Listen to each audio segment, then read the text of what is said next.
Hello, हाय, नमस्कार. मी प्रेरणा तुमचं माझ्या यूट्यूब चॅनलवरती खूप मनापासून स्वागत करते. कसे आहात सगळे? मस्त मजेत ना?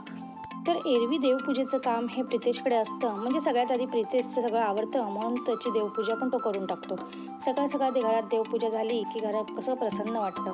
मस्त फुलांचे आणि अगरबत्तीचे सुगंध घरभर पसरलेला असतो. माझ्या मम्मीच्या घरून येताना मम्मीने मला देवपूजेसाठी भरपूर अशी फुलं दिलेली.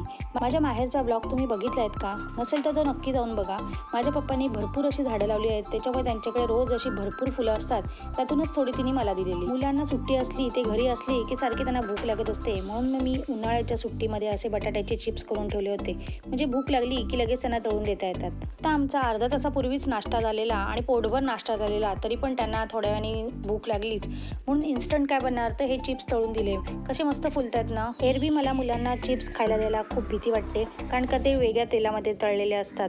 आणि हे घरचे असल्यामुळे मला काही टेन्शन नसतं आणि मुलांना पण ते भरपूर आवडतात.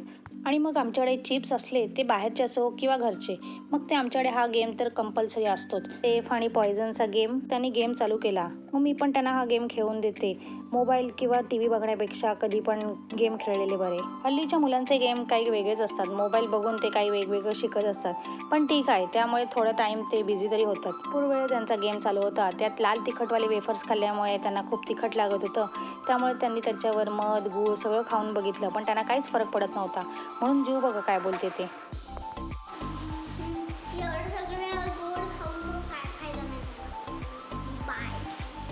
त्यानंतर दुपारच्या जेवणाच्या तयारीला लागले. आज जेवणामध्ये पुरी आणि भाजीचा बेत होता. काल रात्री हिरवे वाटाणे भिजत घातले होते, तीच रस्सा भाजी करणार होती.